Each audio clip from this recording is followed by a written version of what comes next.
क्या मैं अंदर आ सकता हूँ सर? बिल्कुल। प्रणाम सर। प्लीज सिट हाँ, डाउन। बैठिए। Thank you sir. 10th आपने कहाँ से किया है? Sir Buxar high school Buxar से सर। बक्सर हाई स्कूल से। 12th एमबी कॉलेज से सर। कहाँ से? MB college Buxar sir. अच्छा, बक्सर से। ग्रेजुएशन? वीर कुंवर सिंह यूनिवर्सिटी से सर। हालांकि स्ट्रीम क्या कॉलेज था? वही है। Stream math? हाँ सर। तो मैथ ग्रेजुएशन में था, ऑप्शनल आपने हिस्ट्री रखा। मैथ भी तो ले सकते थे। ले तो सकता था सर, लेकिन जब मैंने इसको स्टडी किया सिविल सर्विस को, तो मैंने देखा कि प्रीलिम्स के स्टेज पर और मेंस के स्टेज पर हिस्ट्री का वेटेज काफ़ी अच्छा था। तो अच्छा, मैंने मतलब ये है कि जहाँ मेहनत कम करनी पड़े। इसे ऐसे देखना सर उचित होगा कि जहाँ पर बेनिफिट ज़्यादा मिले सर। अच्छा, जहाँ बेनिफिट ज़्यादा मिले, है ना? इतिहास को कितने डिवीजन में बांट के पढ़ते हैं? सर 3 भागों में सामान्यतः पढ़ते हम्म, हैं, प्राचीन काल, मध्यकाल और आधुनिक काल। किस तरीके से हमारा इतिहास बदलता है? ऐसा तो है नहीं कि एंशियंट से मेडिवल, मेडिवल से मॉडर्न स्विच हो जाता होगा। कुछ क्राइटेरिया होते होंगे इसके। जी। क्या होते हैं बताइए? पहला सर भूमि संबंध की प्रक्रिया दिखती है। हम्म, प्राचीन काल से जब मध्यकाल की तरफ हम देखते हैं, जब शिफ्ट होते हैं, तो भूमि अनुदान सर सामंतवाद की तरफ दिखाई देने लगता है। हम्म। वहीं सर जब मध्यकाल ये से सामंतवाद वाली अवधारणा कब आई थी? सर सामंतवाद विकसित रूप में तो सर पूर्व मध्यकाल में दिखती है, जिसे राजपूत युग के नाम से जाना जाता है भारत में। 800 से जो 1200 का फेज होता है वहाँ पर। हालाँकि इसके प्रारंभिक साक्ष्य सर सातवाहन के समय जब भूमि अनुदान होता है, वहाँ से दिखना शुरू होते हैं। शातवाहन वंश कौन थे इसके संस्थापक? सर श्री सिमुक सातवाहन वंश के संस्थापक थे। ओके। आगे बताइए, बता रहे थे हिस्ट्री बारे में। जी। उसके बाद सर हम जब आधुनिक युग का प्रवेश होता है, वहाँ पर सर व्यापार, मुद्रा प्रणाली और जो ट्रेड मोबिलिटी है, वो काफ़ी ज़्यादा बदलती हुई दिखाई देती है। तो ये प्रारंभिक मानक है सर, जिस आधार पर वर्गीकरण किया जाता है। अच्छे इतिहास में आधुनिक भारत आप पढ़े होंगे, है जी ना? सर। तो इसमें क्या ऐसा मतलब कारण बना कि मतलब पहले भी तो व्यापार चल रहा था भारत के साथ यूरोप का। पहले भी चल रहा था, यूरोप के साथ व्यापार चल रहा था। समुद्री मार्ग की खोज क्यों करनी पड़ी? सर समुद्री मार्ग की खोज करने की कई वजह थी सर। एक तो वजह था सर जो यूरोप से व्यापार होता था, सर जो तुर्की साम्राज्य है, उनका वहाँ पर आधिपत्य होने की वजह से रूट सर ब्लॉक हो जाता है। तो क्यों यू यू क्यों? क्योंकि सर जिस साम्राज्य का जो वहाँ पर रोमन में जिनका एम्पायर था, उन्होंने उस मार्ग को रोककर अपने अंडर में लेकर सर ट्रेड को करना प्रारंभ किया। तो यूरोप के बाकी लोगों को व्यापार तो करना था, तो इसके लिए अल्टरनेटिव रूट की खोज हुई और फिर सर कोई वास्को डी गामा, कोई कोलंबस अलग-अलग रूट की खोज करते दिखाई देते हैं। ओके। फ्रेंच रिवॉल्यूशन से अवगत हैं? जी सर। हम्म, वहाँ एक वर्ड यूज किया गया था, गिलोटीन। गिलोटीन के बारे में जानते हैं? Guillotine system. सर मैंने पढ़ा है, लेकिन थोड़ा-सा मैं मिस कर रहा हूँ इसको। क्यों हुआ था फ्रेंच रिवॉल्यूशन? सर पहली कारण तो वहाँ पर थी कि वहाँ पर काफ़ी ज़्यादा शोषण और भेदभाव का सर स्वरूप दिखाई देता है। जो 3 स्टेट वहाँ पर दिखाई देते हैं, उसमें सर जो एक स्टेट होता है जिसकी संख्या काफ़ी कम रहती है, लेकिन वो सारी जो सुख-सुविधा या भौतिक जो ऐश्वर्य की चीज़ें हैं, वो कर लेते थे। और जो दूसरे और तीसरे स्टेट के लोग थे, जिसमें आम जनमानस था, उन्हें सर काफ़ी कम सुविधाएँ और शोषण का सामना किसका करना शासनकाल था जब फ्रेंच रिवॉल्यूशन हुआ था फ्रेंच सर में? लुई 14वाँ मैं याद कर पा रहा हूँ सर। कब स्टार्ट हुआ था? मैं सवाल नहीं समझा सर। कब स्टार्ट हुआ था फ्रेंच रिवॉल्यूशन? सर 14 जुलाई 1779 सर। 1779 89। या 89? 89 सर। 89, जी। है ना? और 89, 70, 89 में कुछ और भी स्टार्ट हुआ था, बहुत इंपॉर्टेंट ईयर है। कुछ याद है? फर्स्ट रिटेन कॉन्स्टिट्यूशन भी लिखा गया था उम, इसके द्वारा। जी अमेरिका के द्वारा जहाँ कब तक लिखा गया था? 70, 89 में ही ना? एप्रॉक्स वहीं के आस-पास सर। हम्म। अमेरिका कब आज़ाद हुआ था? सर 4 जुलाई 1776 को अमेरिकी क्रांति के माध्यम से अमेरिका आज़ादी प्राप्त करता है। उसी ईयर में एक बुक पब्लिश की गई थी, जिसे फादर ऑफ इकोनॉमिक्स बोलते हैं आप। एडम स्मिथ की आप बात कर रहे हैं शायद सर। हाँ, कौन सी book? Wealth of Nation. Wealth of the Nation, ठीक है सर। अविनाश, डायरी राइटिंग आपकी हॉबी है। जी। अभी एक बुक आया जो संसद में बहुत चर्चा का विषय रहा इस बार। जी सर। तो किनके द्वारा लिखी गई बुक है? सर पूर्व थल सेना अध्यक्ष वीएम नरवणे के द्वारा नरवणे जी के द्वारा लिखी गई ये बुक है सर। ठीक है। इसमें ऐसी क्या बात लिखी गई थी जो मतलब इस पे इतना विवाद छिड़ गया? सर लीडर ऑफ अपोजिशन का ऐसा कहना है पार्लियामेंट के अंदर कि यहाँ पर जो डिसीजन प्रोसेस था खास करके डोकलाम इशू के समय, वो आदेश में देरी या समय के अंतराल में न देने की ऐसी बातें कही जा रही है सर। तो एक तो ये चीज़ था, दूसरा जो अग्निवीर को लेकर जो गाइडलाइन या फिर जो नियम तय किए गए थे, वहाँ पर जो थल सेनाध्यक्ष की राय थी, उससे थोड़ी अलग दिखाई देती है। इस 2 चीज़ों का सर बात प्रस्तुत किया जा रहा है लीडर ऑफ अपोजिशन के द्वारा। तो क्या उस किताब को मतलब भारत सरकार को उसका पब्लिकेशन रोक देनी चाहिए या वो पब्लिक डोमेन में वो बुक आनी चाहिए? सर चूँकि सेना एक संवेदनशील संस्था होती है, लेकिन इसके साथ ही लिखने वाले का अपना लोकतांत्रिक अधिकार भी होता है। तो एक एक जो एसओपी होता है, वो प्रोसेस होना चाहिए कि सेना संबंधित जो किताबें हैं, उसको कैसे आगे की तरफ सर्कुलेट किया जाए सर। नहीं तो मतलब सेना पे आधारित तो और भी काफ़ी सारे लोगों ने बुक लिखी। पिछले साल जैसे सुनने में आ रहा 35-36 बुक था, उसमें एक बुक को छोड़कर बाकी सबको क्लियरिटी मिल गया। सेना ने पब्लिश होने के लिए दे दिया और इसी बुक को ऐसा कि मतलब जो है सो रोक देना, कहीं न कहीं ऐसा नहीं लगता है कि राजनीति हो रहा है इसके ऊपर? सर चूँकि बुक बुक पब्लिश करने का जो क्षेत्राधिकार होता है पेंगुइन के पास है सर। और अभी मुझे इसके बारे में विशिष्ट जानकारी नहीं है कि ऐसी क्या-क्या वजह हैं जिनकी वजह से बुक को पब्लिश नहीं किया जा रहा है। तो थोड़ी सीमित जानकारी है सर ओके, मेरे ठीक है। पास। आपने जहाँ मतलब एक स्टार्टिंग में ही आप बोले क्या कि मैं मैथ से हिस्ट्री लिया, मुझे जहाँ ज़्यादा बेनिफिट दिखा मैं वहाँ वो चूज़ कर लिया। तो आगे सब भविष्य में भी आप सर्विस में आएँगे, आपको बेनिफिट लगेगा, तुरंत आप छोड़ कर के कहीं और चले जाएँगे। सर मेरे कहने का वहाँ पर आशय ये था कि अगर स्कीम्स भी है या वेलफेयर प्रोग्राम भी है, अगर जिस तरीके से वैधानिक दायरे में रहते हुए अगर लाभान्वित जो लोग हैं उनको सर हम अपना जो फ़ोकस है उसको प्राप्त करें, तो उसे स्वीकार करने में क्या हर्ज है सर? एक विषय हम पढ़ रहे हैं अलग से अतिरिक्त जानकारी के लिए भी और साथ ही साथ वो हमें एडवांटेज दे रहा है, तो ये चयन करना तो सर एक सामान्य मानवीय समझ का परिचायक होगा ना। ओके, ठीक है। अगर मान लीजिए क्या कि आपको हम एक जो है एसडीएम के तौर पे आपकी पोस्टिंग हो गई और आपके ऑफिस में क्या है कि एक क्लर्क जो है आपके नाम पे पैसा ले रहा है लोगों से जनरली कि नहीं साहब से मिलने देंगे 100 रुपये तो तब अंदर तुम्हारा लेटर पहुंचाएंगे, नहीं देंगे साहब को लेटर।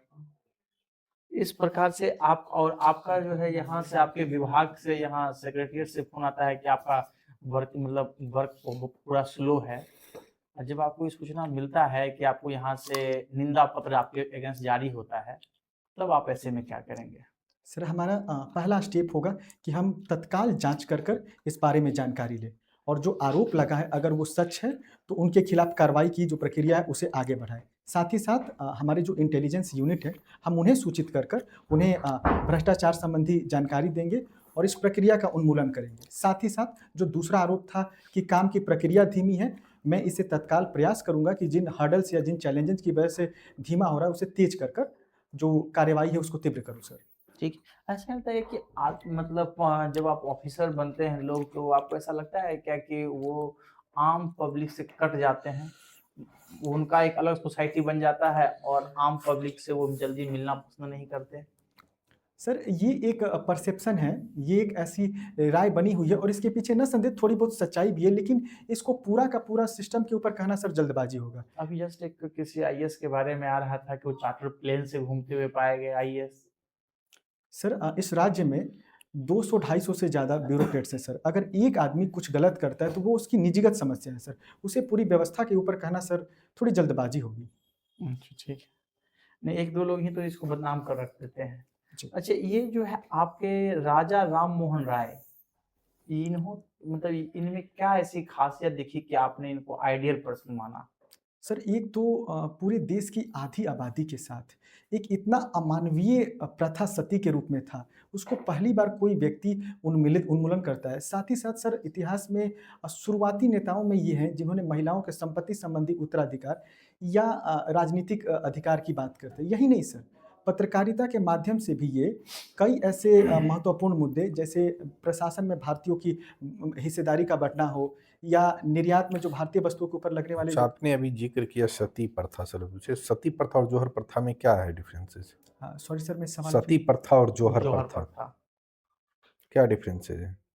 सर सती प्रथा सामान्यतः एक औरत के जलने की प्रक्रिया को निरूपित करता है। वहीं जौहर सर सामूहिक में कई औरतें जब प्राण त्याग करती है, उसे सर हम जौहर की संज्ञा देते हैं। प्राण त्याग करती, क्यों प्राण त्याग करती है जौहर में?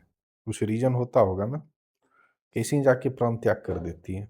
सर मध्यकालीन प्रक्रिया में ऐसा देखा गया है कि जब बाह्य आक्रांता या किसी दूसरे शासक के द्वारा संबंधित शासक को जीत लिया जाता है, तो स्त्रियां अपने मतलब स्वाभिमान का ऐसे शब्द लिखे जाते हैं, इनकी रक्षा के लिए अपने शरीर का सर्वस्व त्याग कर देती हैं। ओके, ठीक। ठीक है। अभी जो ये मुझे बताइए कि बिहार में किस प्रकार के उद्योगों की संभावना? सर एक तो सर पहला कृषि आधारित जो फूड प्रोसेसिंग इंडस्ट्री है, इसका काफ़ी अच्छा स्कोप है। इसमें क्या-क्या आप देखते हैं? फूड प्रोसेसिंग में आपका एग्रो बेस्ड में आपने बताया, तो किस प्रकार का उसमें एग्ज़ैक्ट मुझे बताइए कि मैं क्या करूँ? सर जैसे मशरूम, मखाना और लीची है सर, ये 3 प्रोडक्ट को अगर हम लेते हैं, सर हम लोग मशरूम का सर बिस्किट्स नहीं बना रहे हैं। हम लोग मखाना का सर जो मतलब शेक पाउडर होता है वो नहीं बना रहे हैं। लीची का सर मैंने देखा अभी बागवानी मेला लगा हुआ था, सर लीची का सर जो रसगुल्ला होता है, जैसे सफ़ेद वाला स्पंज होता है, उस तरह की चीज़ें आ रही है। यही नहीं सर, लीची का सर हम लिक्विड भी बनाकर जैसे कोक की तरह ड्रिंक बना सकते हैं, तो बहुत सारी संभावना है सर। एक तो सर ये हो जाएगा। दूसरा सर पर्यटन आधारित जो उद्योग है, ख़ास करके सर सामान्य पर्यटन से अलग अगर हम जाकर नहीं, हम एग्रीकल्चर पे ही डिस्कस ओके करते सर। हैं। बिहार में अगर हम बात कर रहे हैं एग्रीकल्चर पे, तो अभी आपने सुना एथनॉल, ये भी तो एग्रो बेस्ड है। हाँ, बिल्कुल सर। एग्रो बेस्ड इंडस्ट्री है, तो फिर बिहार का उद्योग इसमें ग्रोथ क्यों नहीं कर रहा है? इसके पीछे सर पहला कारण तो लेस इन्वेस्टमेंट का है। दूसरी चीज़ सर जो एडवांस टेक्नोलॉजी है, जिस आधार पर इसे किया जाना चाहिए, उसकी भी समस्या दिखती है। एक आप न्यूज़ नहीं पढ़े थे क्या कि जो बिहार में जो है 80 करोड़ लीटर के आसपास एथनॉल जो है भारतीय पेट्रोलियम बोली थी क्या कि हम खरीदेंगे पिछले साल। ऑर्डर दिया गया 80 करोड़ प्लस का था लीटर का। जब लेने की बारी आई तो जब अभी जो है वो 40 करोड़ बिहार को मिला ऑर्डर, और रेस्ट ऑर्डर चला गया गुजरात और महाराष्ट्र को। तो ऐसे में जो हमारे यहाँ के इंडस्ट्रियलिस्ट जो हैं, जो प्रोड्यूसिंग कैपेसिटी जब इंडस्ट्री का डेवलप कर लेंगे बहुत ज़्यादा, और जब उनको डिमांड कम मिलेगा, तो क्या वो कंपनी रन कर पाएगी? नहीं सर बिल्कुल आप सही कह रहे हैं, रन नहीं कर पाएगी। हालाँकि सर इस विषय में थोड़ी सीमित जानकारी है सर, मैं इसे देख लूँगा। नहीं, अगर मान लीजिए कि अगर ऐसा हो है, वास्तविकता है, तो ऐसा नहीं लगता है कि तो फिर ये इंडस्ट्री बिहार में बंद कराने की प्रक्रिया में चल पड़ी है सरकार? सर कहीं न कहीं ये नीतियाँ एक चुनौती प्रस्तुत करती है। हालाँकि तत्कालीन संदर्भ में सरकार को इसके विकल्प की तलाश करनी चाहिए। जो व्यवस्था है, उसे सोचना चाहिए कि इसे हम कहाँ इन्वेस्ट करें, ताकि हम इसे बेनिफिट ले सकें। ठीक है। ठीक है सर। अविनाश जी, जी सर। अभी आपने जिक्र किया था, सर पूछ रहे थे कि आईएएस अधिकारी जो है, अगर 1-2 लोग पैसे का दुरुपयोग कर रहे हैं तो उनको नहीं माना जा सकता है। तो ऐसे में अगर 1-2 लोग भ्रष्टाचार करेंगे और 50,000 60,000, अभी जो रिसेंटली अजीत पवार जिनका निधन हो गया है, 70,000 करोड़ के घोटाला वो कर चुके हैं। एक आदमी भी अगर कर रहा है घोटाला तो उसको घोटाला नहीं कहा जा सकता है, भ्रष्टाचार नहीं कहा जा सकता है। सर मैं वहाँ कहना ये चाह रहा था कि जो भ्रष्टाचार है, वो सर व्यक्तिगत लालच और प्रलोभन की चुनौती है। इसे सर पूरा का पूरा सिस्टम को सर करेक्ट करना थोड़ी-सी मुझे अनुचित लग रहा है। निस्संदेह ये गलत है और इस पर कार्रवाई भी होनी चाहिए। लेकिन सर वो जो प्रलोभन है वो व्यवस्था का नहीं है, वो व्यक्तिगत इंसान का लालच है, जो उसे हमेशा आगे अपना मतलब जो सर नकारात्मक तरीके है उससे पैसे कमाने की एक नैतिकहीनता को दर्शाता है सर। हुँ, ठीक है। आपने ग्रेजुएशन कब किया है? 2015 में सर मैंने ग्रेजुएशन किया और है। अभी आप क्या कर रहे हैं?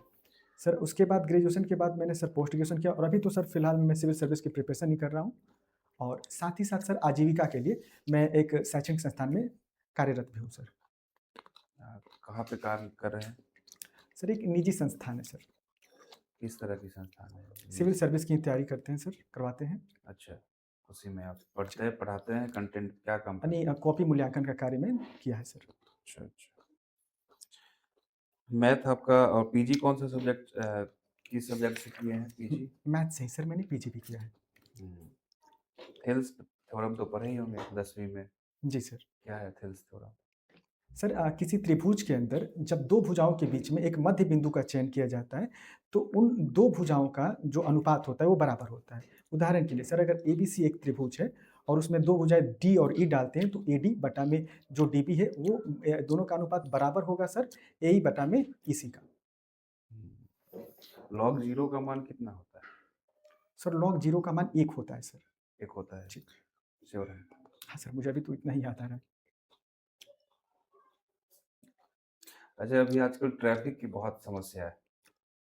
तो ट्रैफिक मैनेजमेंट में जो मैथमेटिक्स मॉडल है, वो कैसे काम करता है?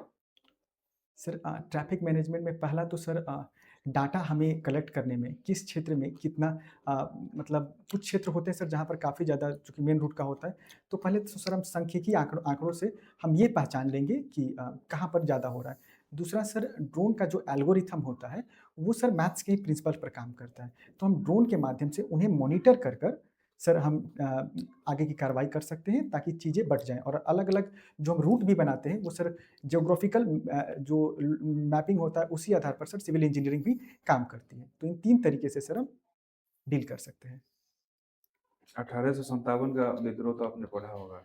जी सर। इसको आप कैसे देखते हैं? सर तत्कालीन संदर्भ में जहाँ पर अंग्रेज की नीतियाँ काफ़ी शोषणकारी और हरास करने वाली थी, वहाँ पर जो स्थानीय या फिर जो भी क्षेत्रीय शक्ति थी, वो उसे हटाने के लिए एकजुट होकर एक प्रयास करती हुई दिखाई देती है। अच्छा, भी रिसेंटली आनंद मठ चर्चा में है, क्यों है? सर चूँकि वंदे मातरम को लेकर गृह मंत्रालय के द्वारा जो कि राष्ट्रीय गीत है, एक गाइडलाइन जारी की गई है और ये वंदे मातरम जो बंकिम चंद्र चटर्जी द्वारा आनंद मठ में लिखा गया था, तो इसी से ये संबंधित है इसलिए सर ये अभी ज़िक्र में है। अच्छा, चटर्जी और चट्टोपाध्याय एक ही हैं क्या? बंकिम चंद्र चटर्जी और बंकिम चंद्र चट्टोपाध्याय। सॉरी सर मैं जानकारी नहीं है मुझे इसके बारे में। राष्ट्रीय गीत और राष्ट्रीय गान में क्या अंतर होता है? सर बुनियादी अंतर इनके संचालन के समय जो गाइडलाइन या प्रोटोकॉल है उनको लेकर है। जैसे सर अभी तक जो राष्ट्रीय गान है जन गण मन उसको लेकर सर था कि आपको खड़े होकर उसके प्रति सम्मान प्रस्तुत करना होता था। वहीं वंदे मातरम के साथ ये स्थिति नहीं थी। दूसरा राष्ट्रीय गान सर 1911 के समय गाया गया था। वहीं जो वंदे मातरम है वो 1896 के कब 1911 में कब कौन से इवेंट पे? सर 1911 में जब राजधानी का परिवर्तन होता है, तो वहाँ पर सर रवींद्रनाथ टैगोर के द्वारा वायसराय के समक्ष ये गीत प्रस्तुत किया जाता है। रविन्द्रनाथ ठाकुर और टैगोर एक ही हैं या दो व्यक्ति हैं? सर ये दोनों एक ही हैं सर। दोनों एक ही जी। हैं। आनंद मठ आपने चर्चा किया है, वंदे मातरम, ये आनंद मठ कब लिखी गई थी? सर आनंद मठ को सर मैं एग्ज़ैक्ट डेट तो नहीं याद कर पा रहा हूँ, लेकिन चूँकि जो सन्यासी विद्रोह था 1770 से 1800 के बीच में था, तो उन्हीं के बीच में कहीं पर लिखा गया है सर। उन्हीं के बीच में। अभी जो 150 साल की बात की जा रही है कि 150 साल पूरे हो गए वंदे मातरम को गाए हुए, इसको आप कहाँ से जोड़ते हैं? मैंने जैसा कि कहा सर मुझे इसका एग्ज़ैक्ट ईयर नहीं पता है, लेकिन चूँकि दोनों के बीच में हो तो मैंने एक संभावना प्रकट की। राजा राम मोहन राय, इनकी पहली किताब कौन सी थी जो उन्होंने लिखा था, पहली किताब? सर मैं मीरातुल अखबार सर पहला किताब था। मिराटुल अखबार। अखबार है ना वो? बात तो सही है सर। पत्रिका में मिस कर रहा हूँ सर। आत्मीय सभा की उन्होंने कब की स्थापना? सर 1815 में आत्मीय सभा की स्थापना की गई। सबसे पहली उनकी कौन सी संस्था थी जिसको उन्होंने स्थापित किया? सर आत्मीय सभा ही पहली संस्था थी सर। क्या उसका क्या पर्पस था आत्मीय सभा का? सर एकेश्वरवाद को बढ़ावा देना, साथ ही साथ समाज में व्याप्त जो अंधविश्वास है या अतार्किकता है उसका खंडन कर एक प्रगतिशील समाज का निर्माण करना सर। अच्छा, आपने पोस्ट प्रेफरेंस में सब रजिस्ट्रार दिया है, किस डिपार्टमेंट के अंतर्गत आता है? सर बिहार मध्य निषाद सर विभाग के अंतर्गत ही आता है। ठीक। ठीक है। ठीक है, आपका इंटरव्यू ओवर करते हैं। Thank you sir. ओके।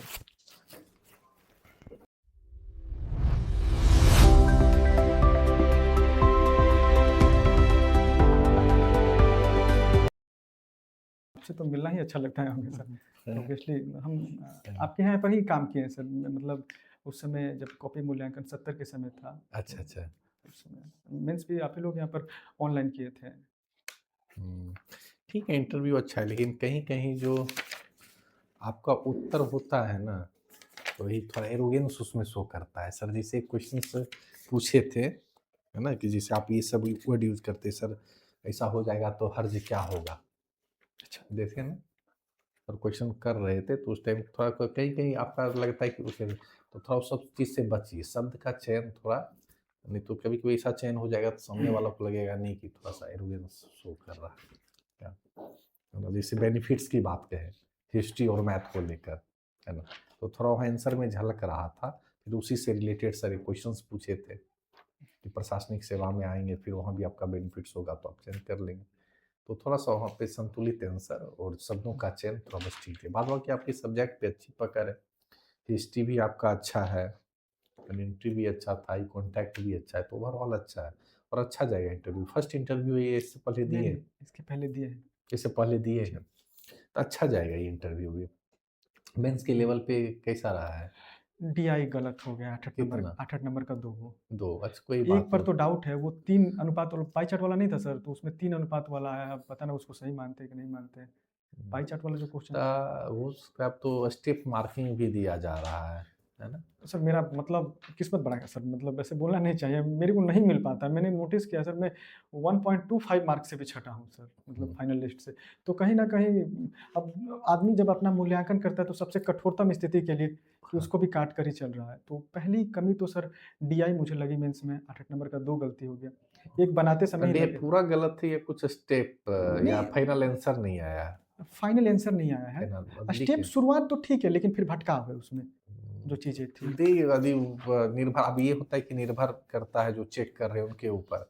कभी-कभी देखोगे बीपीएससी कॉपी में स्टेप मार्किंग दिए हैं, कभी-कभी किसी को देखोगे यदि आंसर नहीं मिला तो 0 भी दिए हैं। तो आपकी अब बात ठीक है, लेकिन चूँकि इंसान अपना जो पास्ट होता है उससे अपने आप को आदमी मूल्यांकित करता है। तो चूँकि समय नहीं होता है, जैसा चल रहा होता है। दूसरा सर, ऐसे सर जो तीसरा वाला लिखा हूँ ना सर, वो बहुत मतलब जैसे मेरे दोस्तों ने पढ़ा तो बोला कि तूने मतलब होता है ना, मैंने कॉपी करने की प्रयास कर दी, यही मेरे से गलती हो गई। रवि शिहाग सर की मैंने कॉपी पढ़ी थी।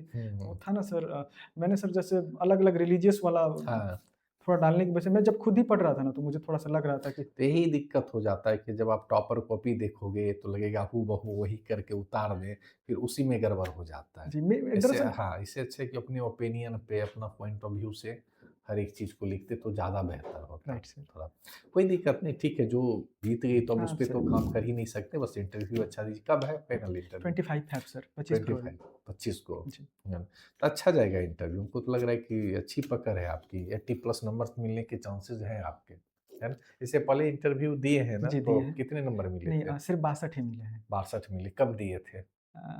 लास्ट जैन ही था शायद, हुँ। जैन या दिसंबर, लास्ट ही टाइम था। ये 69 वाला? नहीं, नहीं, डबल ए वाला था। अच्छा डबल ए वाला, बीपीएससी वाला सिविल सर्विसेज नहीं, वाला? बीपीएससी सीसी वाला नहीं दिए हैं, सीसी डबल ए अच्छा वाला। आएगा नंबर, ठीक है ना, इसमें आएगा, ठीक नंबर आएगा। सर एक चीज़ हम थोड़ा-सा नोटिस जो कर रहे थे, हाँ, सर ने बताया कि अगर आपको पिछली बार नंबर भी कम आया होगा, मेरे समझ से भी यही लग रहा है कि 1-2 शब्द में उनको ना हाँ, कुछ ऐसा दिखा होगा कि शब्दों का जैसे बोलिए ना तो सामने वाले को देखिए कि वो उनके सम्मान में बोल रहे हैं। पहली चीज़ का ध्यान ज़रूर रखिएगा। ठीक है सर। दूसरा चीज़ आप एंट्री किए और एंट्री करने के बाद जो बैठे थे तो स्टार्टिंग के कुछ देर ऐसे बैठे थे आप। सर ये बताऊँ कैसे, मतलब हाँ, क्या हुआ ना नहीं कि मुझे थोड़ा-सा वो आपका दिखा हाँ, था कि उसमें ना कि बैठने के साथ थोड़ा-सा दिखा क्या कि आप आते-आते मतलब हम लोग के ऊपर हावी होने का कोशिश कर रहे थे। वो एटीट्यूड देखिए, जो बॉडी लैंग्वेज आपका कह रहा था, मैं वो बोल रहा हूँ।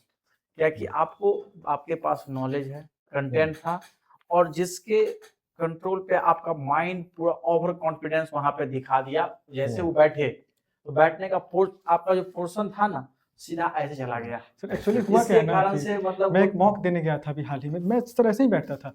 तो उनका कहना था ना कि इससे लेस कॉन्फिडेंट है, आप पीछे थोड़ा होकर जो पीछे पीछे होइए, होइए, बिल्कुल, पीछे पीछे होइए, मैं लेकिन वहीं वो पे गया था। कंफर्टेबल हाँ, पूरा ये नहीं जाना है। आप ऐसे ऐसे रखे पहले, ठीक है? अच्छा। उसके बाद अभी जब है फिंगर अभी लग रहा है कि आप जबरदस्ती रखे हुए हैं। अब थोड़ा-सा सबसे आपको लगा पहले तो होगा उसको कि डबल रिलैक्स ए कर में देना। 62 मिले होंगे, तो कुछ आपके शब्दों के चयन में थोड़ा-सा दिक्कत हाँ, हुआ बिल्कुल होगा, सर, कमियाँ है तो ना? रही कि हैं। तो इसीलिए थोड़ा-सा बस देख देखिए, लीजिएगा वो। स्टार्टिंग में थोड़ा-सा जो है ना हुँ, लगा कि आप मतलब उब जा रहे हैं, लेकिन बाद में जब आप 2 मिनट के बाद फिर आप सही आ गए थे। हाँ। 2 मिनट के बाद आप सही आए हैं, लेकिन स्टार्टिंग का 2 मिनट जो है अपना, मुझे जो लगा कि नहीं, आप नहीं, ठीक है। इंप्रेशन थोड़ा-सा जो है सो नेगेटिव एकदम था। नॉर्मल जो आप बाद में फ़ील कराए हमें, वैसा फ़ील कराना चाहिए स्टार्टिंग से। नॉलेज की कमी आपके अंदर नहीं है, लेकिन वही क्या शब्दों के चयन की वजह से उनको लग जाएगा कि योगेंद्र के बोल रहा है, तब फिर वहाँ पे 10 नंबर सीधे कम कर देंगे। तो समझ रहे हैं ना? तो नॉलेज की कमी नहीं है और नॉलेज उतना देखा भी नहीं जाता है, ओवरऑल जज किया बस जाता है। आराम, सॉफ्ट नेचर, हुँ। जितना अच्छा से रहिए। 2, 4, 5 में नहीं भी आया तो कोई हाँ। दिक्कत नहीं है, ये तो आप भी जानते हैं। जी। लेकिन हम कितने प्यार से मतलब उसको क्या करते हैं, हम मना करते हैं कि सॉरी सर पढ़ाते याद नहीं आ रहा है। कॉन्फिडेंस में है, अगर रिपीट आंसर आ रहा है तो उसका भी एक सिंपल लॉजिक है कि सर मुझे अभी तो सर यही याद आ रहा है। उसमें उसमें आप क्या बोल रहे तो बहुत अच्छा लग रहा है, मतलब थोड़ा सॉफ्टली लग रहा है। नहीं, क्योंकि आप प्रेजेंट उस का भी हम पूछे आपको कि आप 2-3 बार बचते हुए दिखे। जी। प्रेजेंट का हम पूछे भी आप क्या कर रहे हैं? तो मैं कहीं काम कर रहा हूँ, निजी संस्थान, मतलब एक बार में आपका आंसर नहीं है। आप जब कर रहे हैं तो आप बता दीजिए ओपनली कि मैं ये काम कर रहा हूँ। इसमें बचना क्या बचना? जी। ठीक है, कोई या तो दिक्कत नहीं बिल्कुल है। मना कर दीजिए हाँ, या बताइए तो आप पूरा, हाँ। क्योंकि आपको ऐसा लग, देखिए उसमें अगर आप नहीं बताते हैं फिर आगे नहीं बताते हैं तो लगता है क्या कि ये आदमी आपकी सत्यता आगे चल करके भी कई सारा इंफॉर्मेशन गवर्नमेंट से छुपाएगा। आपकी देखिए ये जो आप जॉब है इंटरव्यू में सीधा ये देखते हैं हम लोग क्या कि, या वो भी जो देखेंगे कि आप ट्रुथ कितने के साथ कितना है। जी। या तो आप जवाब दीजिए या फिर नहीं दीजिए। ठीक है सर, मैं इसका ध्यान दूँगा। जाएगा, अच्छा इंटरव्यू जाएगा। नॉलेज आपका अच्छा है, बस थोड़ा बहुत काम करने की ज़रूरत, बहुत अच्छा इंटरव्यू जाएगा। हमको लग रहा है कि 80+ आएँगे इस बार आपके नंबर, थैंक है यू। ना? ठीक है अविनाश, ऑल द आप बेस्ट। All the best. आप लोगों के साथ अच्छा हेल्प मिला, मतलब होना ना होना अलग की बात है। मैं मतलब आई थिंक लास्ट टाइम भी हम लोग आए थे, जब एक सेमिनार थी, मैम आई हुई थी। हाँ, हाँ। आपने काफ़ी हेल्प किया था मेंस में, हाँ, मतलब आप लोगों की। सर इंटरव्यू के विषय में आपने बोला था कि कुछ मटेरियल प्रोवाइड कराने के लिए। हाँ, पीडीएफ दिया गया होगा। देखिए ना, नहीं होगा तो एक बार मैसेज करिएगा ना, भेज दिया भाई, जाएगा। ठीक। पीडीएफ पूरा पड़ा हुआ है, हाँ। इतिहास से रिलेटेड भी बहुत सारे क्वेश्चंस हैं। और मतलब देखिए, मैं फिर बोलूँगा थैंक यू, क्योंकि मतलब आदमी जो सफ़र तय कर रहा है, जिनका रोल होता है, होना ना होना अपनी बात है, लेकिन अच्छा आप लोग एंड से ऑल मिला। द बेस्ट अविनाश, ठीक है।